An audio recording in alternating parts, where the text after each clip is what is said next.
Welcome back to the LFC tribe. It's been a long time since we've had this last podcast, but apologies for that. So just remember to like and subscribe and notifications on for the next podcast. And also, we're streaming this live, so if you want to do, or we're going to do a live Q&A, so send in your questions. So let's get started then. The most recent match we had was in the Champions League semi-finals. Probably the biggest match that we've had in years against Roma. And to say what an absolute result. 5-2.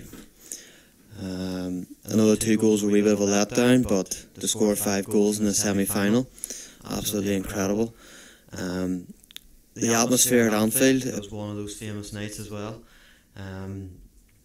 It was just, those nights are just unforgettable, and even to witness them on TV or even to be there is just, you know, it's spine tingling, so it is.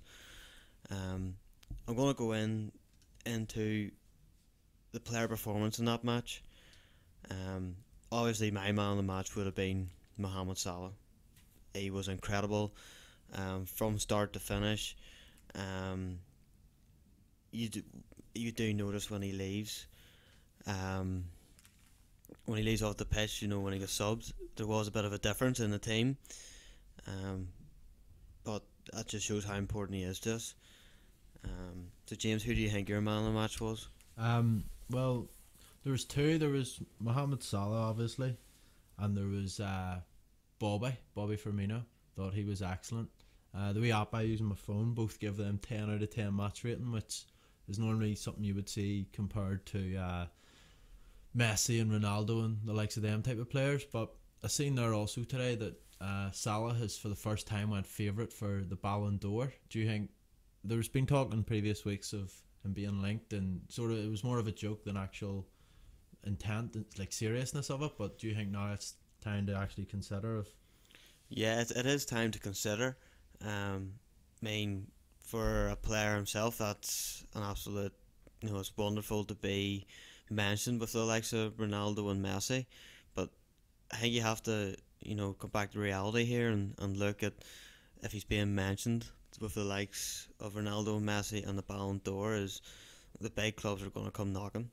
It's just that would be my biggest fear this year, that the likes of Real Madrid, Barcelona, anyone in the world that can afford is gonna.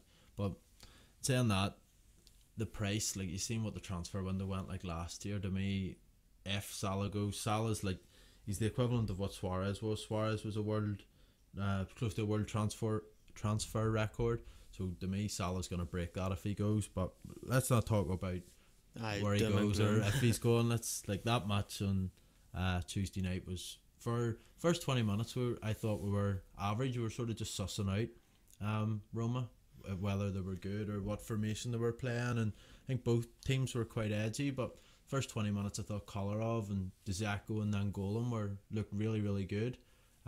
We also had a couple of really, really good chances with the likes of Sadio Mane, who I thought had quite a poor game.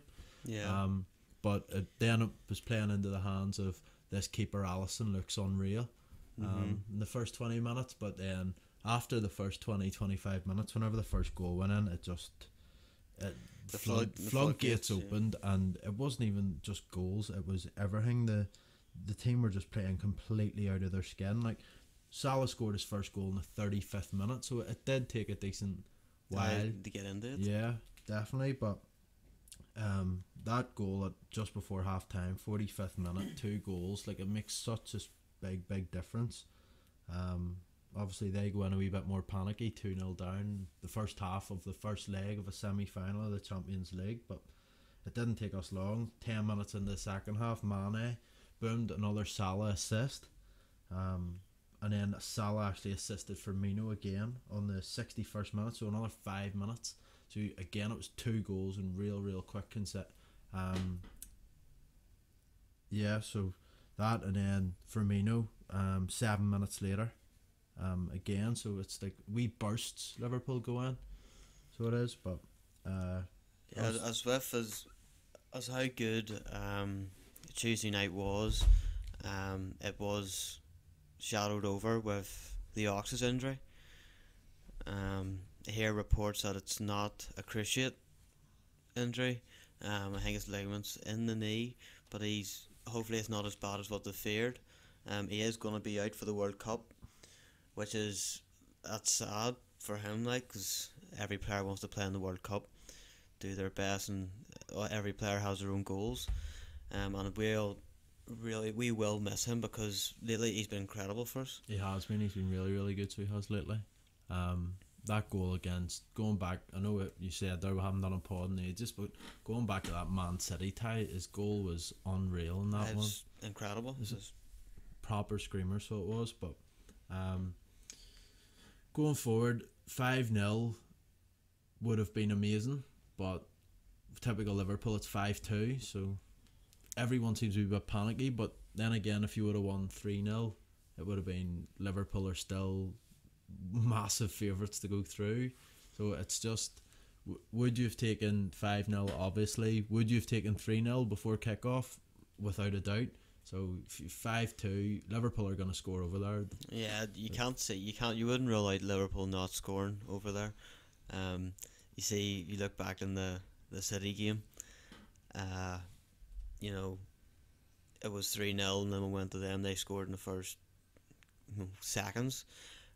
But we pulled through it, and I think that City are a better team than Roma, so we have the capability to finish this off. And from the looks of it, if we do go through the final, I think Real Madrid are edging it, but both teams weren't too hot yesterday. Flip me, both teams. I said this today that I would take a dream team. You pick whatever players you want out of both of them teams, and I think the way Liverpool played for that, ignore the first 20 minutes, half an hour, and ignore the last wee bit, Liverpool in their prime, if they could do that for 90 minutes, would beat anyone. From what I watched, Real Madrid and Bayern Munich, all real slow build up, sort of both teams. There was one sort of quick counter attack from Real Madrid, but it all came from a Bayern Munich mistake, where it was like a straight pass across the halfway line, so it wasn't even a pure counter attack. But I was watching that match last night, just going, Liverpool. You don't want to say it because you don't want to jinx Liverpool. You want Liverpool to go on and win, but you don't want to be making it, oh, we have to win, we're gonna win. But watching it, you have a real belief that Liverpool should do it. It's the best chance they're ever gonna get. Really, you see all the transfers happening. Barcelona out, all big teams. I guess PSG out. No Neymar. Like, this is the best chance they'll get in years to do it. Salah, as you were just saying, that Salah could disappear. You could lose a load of players. You could get more players in next year and not have the same team. Just Klopp could go. There's so many things that could change. I think if they're gonna do it, this is a year to do it. Like, so. I mean, some say we had a bit of an easy run, but the bookies and all were saying that Man City were the favourite to win the whole leg, the whole competition. But it just shows we've finished 5-1 on aggregate. Like, that's incredible. Yeah, it's a big statement that's been made. City, they've done well in the Premier League, but that's what we might get into now is with our top four. Do you think top four is secured now, or is Chelsea still knocking on that door? Chelsea have pulled it back in recent weeks. West Brom obviously didn't help. That's like, how more typical Liverpool could you get? 2 each with West Brom. Like, I know United got beat the week previous by West Brom, but it's a team fighting for survival, like, and they're going to throw anything they have, and fair play to them. They're out to get something, and they got a point. If we were in that position, you take all you could get. So the upcoming game next Premier League is Stoke. That's what I was about to move on to, and glad you brought that up. Stoke, this is their last chance of survival. I think if they win here on Saturday, I think it gives them a chance of staying up. They're right down the relegation zone, aren't they? So, as you were saying, that they need points. This is do or die for them. It's going to be Peter Crouch starting. It's just going to be long balls.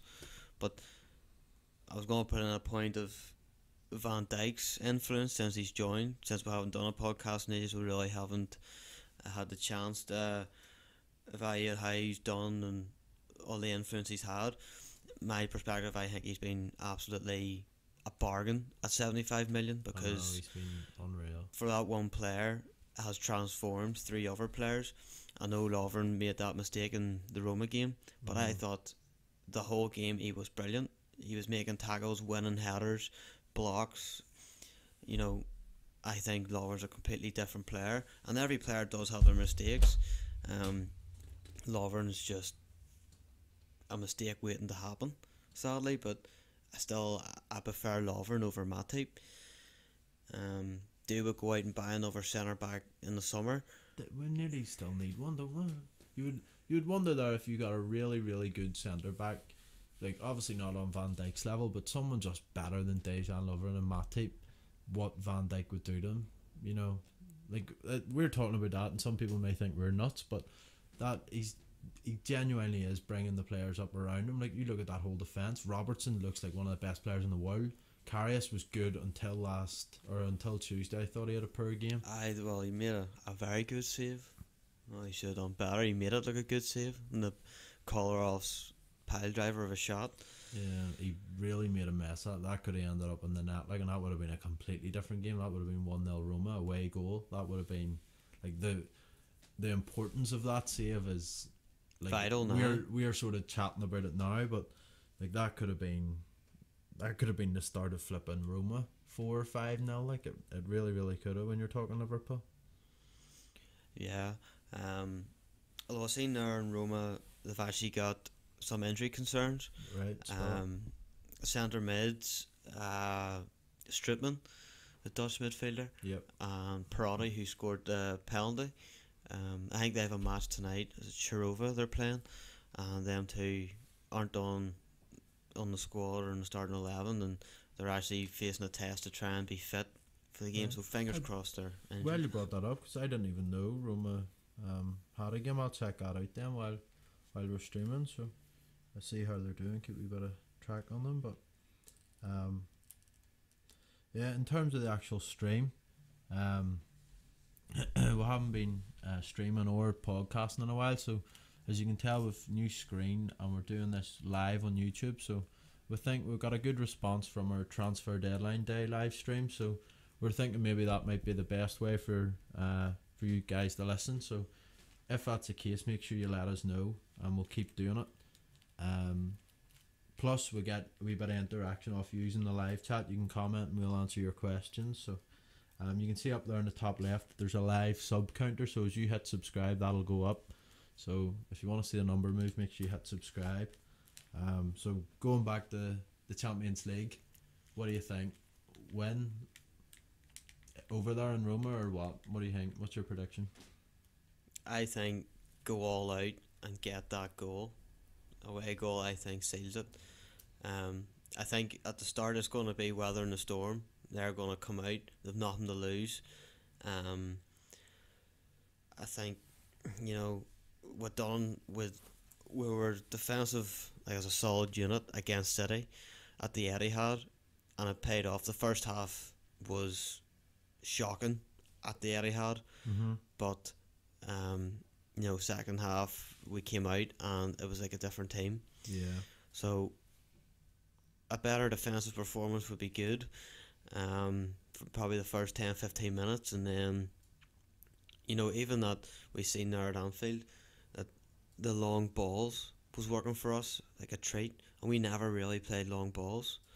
There was actually a few wee sly digs from Roma saying that was it De Rossi? I said today or yesterday there that Liverpool all they've done was play the long ball, but if it works, it works. Yeah, exactly. I think Gerard Nolan and stuff commented on it in the BT. Or I'll tell you what it was De Rossi's his interview after the game.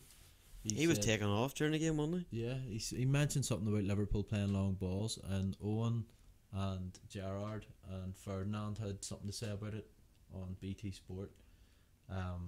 They mentioned how if it works, why not? He says, look at the shape them boys were playing. They had 3 at the back for 1 point, the 2 at the back, and they were all over the place, and anyone that was brought back, like even Kolarov, that's a well proven left back winger that's won Premier Leagues and stuff before. So like Salah made mincemeat of him, like, so he really did. But no, I think it'll be a slightly different technique when we go over there. But as you say, go out, get a goal. Like, I would like to think Liverpool would score 2 goals against most teams, no matter if they get beat 3-2 or they win 2-0. Liverpool can score 2 goals. So if you go out and you're 2-0 up, like Roma have to score. You know, like Roma have to score goal after goal after goal, and that's not going to happen. Hopefully not. I don't think it's going to happen. Like, but it's just my fear would be what happened in the City second leg. Concede really early, and we got lucky that we were able to hold off that wee bit longer. Couple of offside goals and all that were cancelled. If we were 2-0 down, 3-0 down, I think Liverpool crumble. Like, so see when you've got Dejan Lovren and ones like that, and Karius and players that really need to be filled with confidence to be playing. I think that's where our big problem would be. I seen there today, we have mentioned in a previous podcast, is Emre Can. Yeah. It's popped his head up, and he says that apparently he's impressed with Liverpool's ambition and, you know, how well they're doing now in the Champions League. And I wonder, will he sign that contract? Does he deserve the contract after the way he's been getting on? I don't know. There's all that talk about Juve and all sorts of clubs, but then he nearly done the whole Coutinho / Suarez thing where he, like, not faked an injury, but, you know, like, it always seems to be an injury when a player's looking to transfer from Liverpool. There's always an injury involved. Remember Coutinho was back and stuff, so I don't know, I was a wee bit sceptical about that, and I got to the point where it's just like, fuck him, if he wants to go, because this season I couldn't think of anything better than Henderson, even Oxlade-Chamberlain, even Milner. He's Milner's got the most assists in the Champions League, and that's telling you something. Like, he's just a workhorse. Again, he is getting on the years, like, but from last season playing left back to being a midfielder, he's in a way he's just improved. He's probably one of Klopp's favourite players. But again, in a way we do have youth in our squad, which is good. Yeah, we do. But you do need that experience with like a Milner to even Henderson. But if there's one performance I must highlight on the Roma game, I thought was absolutely incredible, was Gini Wijnaldum when he came on. Yeah, it took him a wee minute to get into it, but see that the dribbling, the skills he was using. Usually you would see him, he just pass and move, just keep the ball flowing. But some of the runs and stuff he was making was just, it's like a different Gini altogether. Yeah, well, once they got sort of Gini came on and Liverpool were just coming in that wee confidence spell, weren't they? It was, I don't know if he started it or what happened, but Liverpool just seemed to click, and then that's when Salah scored the 2 goals in the first half, and just there was, as you say, just, I don't know, he really had a good game, and he was ill and stuff for a while. He had lost a lot of weight, but he looked bang on, like, on Tuesday night. There's just to come away from the game for a minute. What do you think about the recent news about Steven Gerrard being linked with the Glasgow Rangers job? To be perfectly honest, I think that Scottish League is no different than the friggin' Irish League. It's a nobody league. There's one team in it that just dominates. Pointless, and that's why they're singing the praises of Brendan Rodgers, and he's one of the shortlisted to go to Arsenal. I mean, when he was with us, we had you had Suarez, Sturridge was firing all 4 cylinders, even Sterling. You know, they carried him, and when you seen when Suarez left, and they're bringing in friggin' Ricky Lambert, dough bags, like. I think personally it's a bad move. I think he should stay where he is and get experience. What is he, under 18s manager? Under 18s. Don't know, it's a hard one, because how many times do you see an under 18s manager getting promoted to end up being first team manager?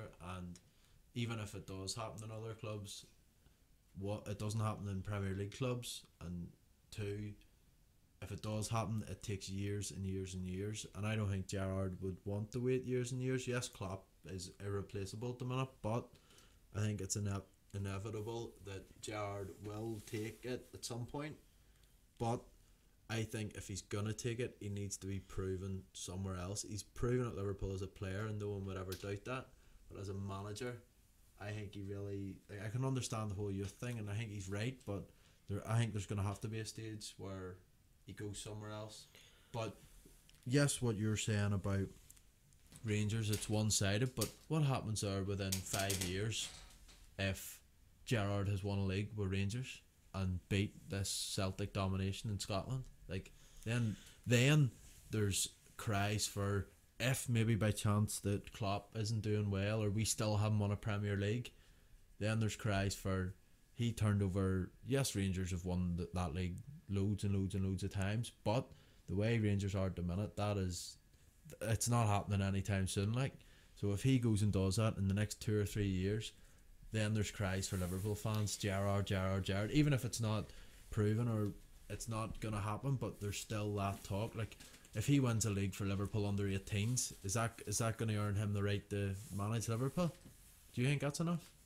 No, it's not enough, but probably one prime examples is Neil Lennon. You know, when he was at Celtic, you know, everyone was singing his praises. He beat Barcelona, all this. Then he left Celtic and went to Bolton, and he was shite. Yeah. So that just shows you, with Celtic being so dominant, people singing their praises, and he was supposed to be Mr. Manager, knows all the. What you're saying is Celtic just have the team. Yeah, they have the money. Anyone can roll up and manage. I would actually agree with that. But I would say Gerrard, yes, needs to go to find another team. Maybe even do what like Patrick Vieira is doing. Yeah. And go over to America, doing the MLS with a team that's actually can play football against. You know, it's actually a competitive league. Scotland's fucking competitive enough. If it's not, when I say competitive, it's a different type of football. Like, there's no it's hard as nails, but it's a joke of a league. Same with the Irish league. Yeah, well, I think personally, I think it's a good move. So I do. It's professional football. It's a step up. It's undoubtedly a step up from Liverpool under 18s. It's progression in his career. So even if he goes up at small steps, even if he doesn't win a league at Rangers, and he comes back and manages Liverpool reserves, or he manages a championship team. It's like saying Jordan Rossiter. Sure, you move to the Rangers and make yourself a big player. He's a nobody. The rumours came from him that on his first day arriving up as a 20-year-old to Glasgow Rangers, where the most senior players are driving maybe like a Range Rover or like, you know, that type of motor. They're not minted. Yes, they get too much money, but they're not minted. They're not like millionaires. He rolls up to sign for Glasgow Rangers, a 20-year-old coming from Liverpool in a fucking Bentley. So he does. That's what he turned up at. And you put the equivalent of a 20-year-old playing for Glasgow Rangers, first team or not, they're getting what, like £500 a week? Which sounds good, but it's, in terms of, like, you're not driving a Bentley at £500 a week, so these guys are instantly like, fuck him, look at him, thinking he's big balls coming up here, you know, think he's going to walk in this team.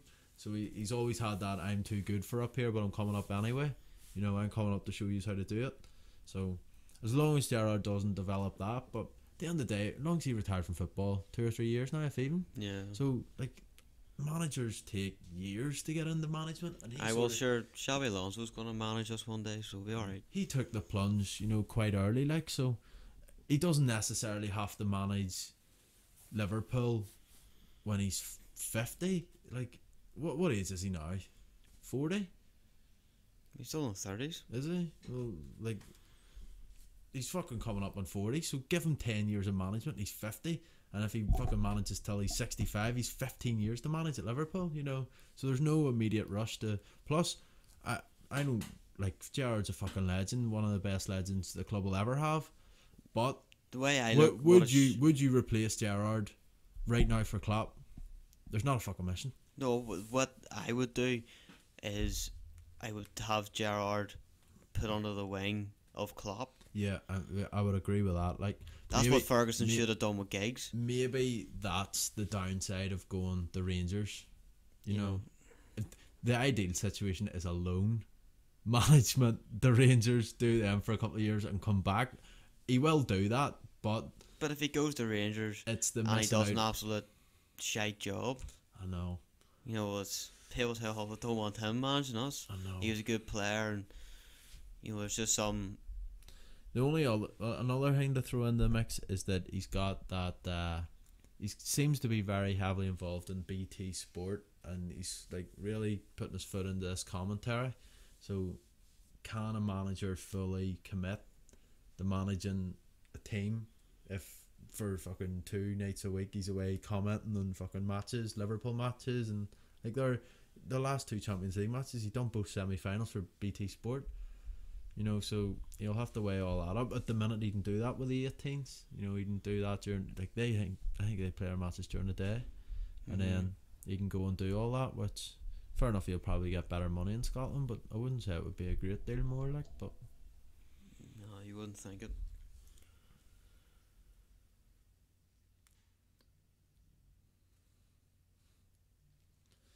But no, it's been quite heavily circulated around all the news, so It's one to watch anyway.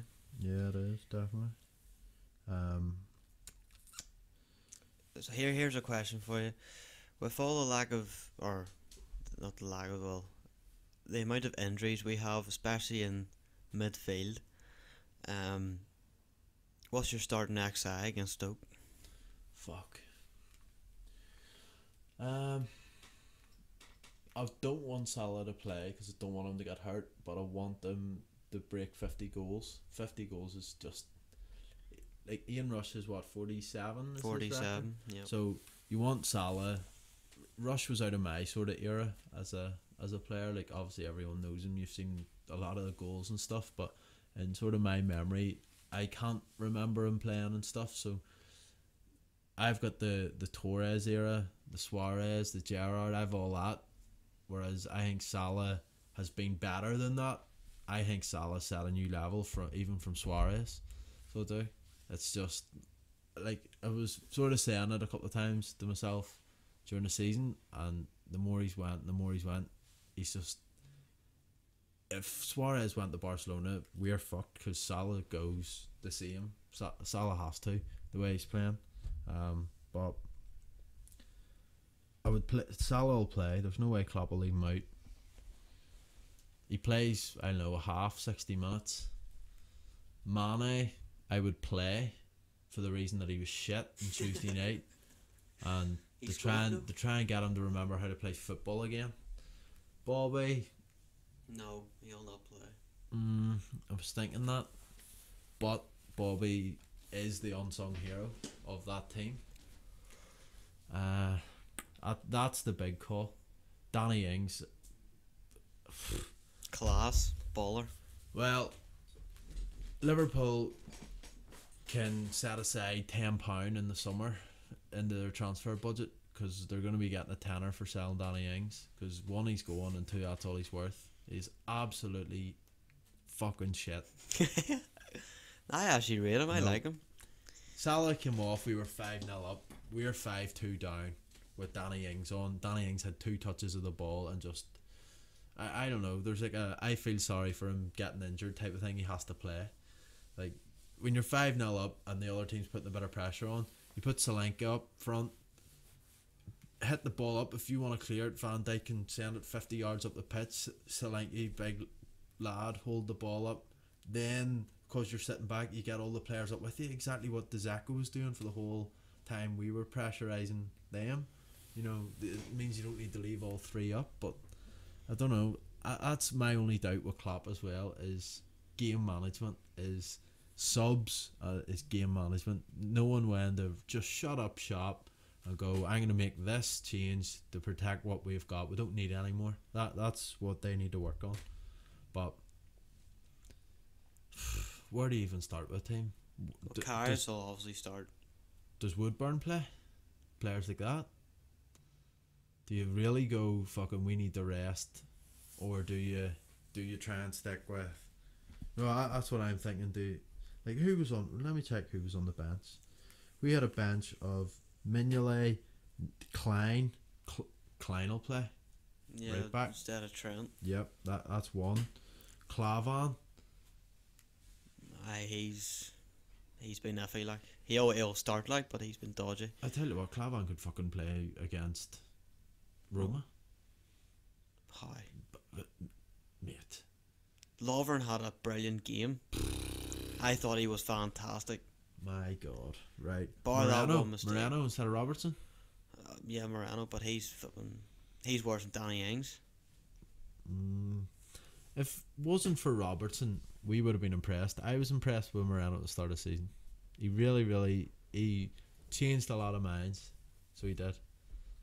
Aye, and he's now back to Route 1. He's crap. But Send him away. Don't want him. Not for him doing anything wrong, just because Robertson was better. Robertson came in one game. Moreno actually got hurt. Got hurt. But you see Robertson him just against West Brom, out of position. It's the story of his life. He's a field winger and he's not a defender. He should have been allowed in the pitch. He's crap.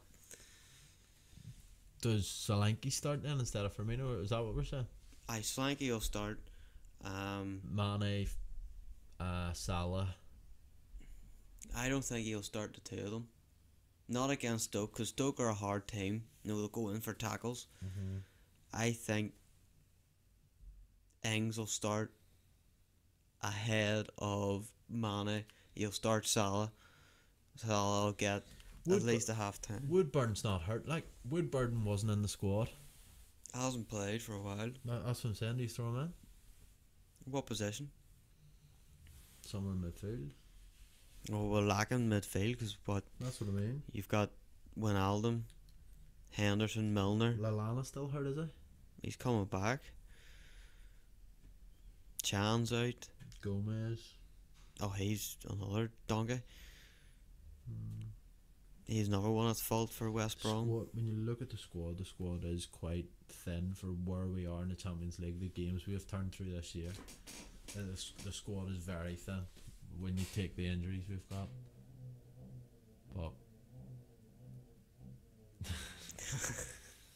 But no, I don't know. Well, what was the team against West Brom there? We had just let me get this up here. I think Van Dijk played.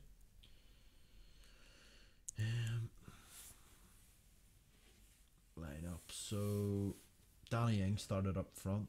And scored. Mane, Salah. So what I was saying then, he starts up front. Yeah. Milner, Henderson, Wijnaldum. That could be your three. But that's going to be the three for Roma. There's no one else. But that was last Saturday, and we were playing that Tuesday night, and that's the team he put out. He's not scared to do it. Moreno, Clavan, Van Dijk, Gomez. I mean, he was resting the Ox. Is Gomez back? Yeah, he's playing right back and he had an absolute horror show. He was rubbish. He basically was a fault for... Fuck, I didn't know he was back. He got hurt that time in England. Yeah, he was back and he's crap. Fuck. Recently. Form, no confidence. Right, so, well, to take one thing, it's another player, like. But no, it's a hard one, like. But I would say Klein will play. Klein will be in. I would go with Clavan will be in. So do. Clavan, Van Dijk. Yeah. Moreno. He'll play that middle three. The middle three will be in. There's no one else. There's not. Milner, Henderson, Wijnaldum. Salah, Mane, I think. Yes. Solanke. I really would. I would go with Solanke, but he won't. He'll go with Danny Ings. Unless he goes Danny Ings on the right. Maybe that's why Salah came off in Ings. He's going to play Ings on the right and Solanke out with Miller and really go for a rest. Ings is better than Salah. So. Fuck my life. But yeah, what about sure, since we're doing all these podcasts now weekly, we'll be able to wrap it up here and we'll be able to discuss this time next week when we're through into the final of the Champions League. Fingers crossed. And then that's the aim, and then hopefully we'll do a Champions League final, either preview, review, and then we'll do a celebration where we get blitzed live for you. So make sure you subscribe for that. But yeah, anything else you want to throw in before we wrap it up? Hopefully in the next couple of podcasts we'll be able to talk about, we've got 6 Champions League trophies. Fucking right. But saying that, five actually sounds better than 6, but I'd rather 6. oh, obviously, like, but 5 is like such a significant number. Of 5's the one you get to keep it, isn't it? Yep. Yeah. So I noticed too, the sleeves of the shirt, the Champions League, in the way, like, obviously you have a Premier League badge or a Champions League badge in your sleeve. The one we were playing in Tuesday night had a wee 5 and all that, 'cause we're 5 times winners. That's always been like that. You're thick. Picked that You're up thick. Tuesday night. I was like, nice touch. But alright, I think we're gonna end it there. So well, you start it and let you finish her off. I no bother then. So thanks everyone for tuning in for the LFC Tribe podcast. Remember to like and subscribe and put your notifications on, and all being well we'll get through Roma, hopefully in the final. So we'll see you all soon. Thank you.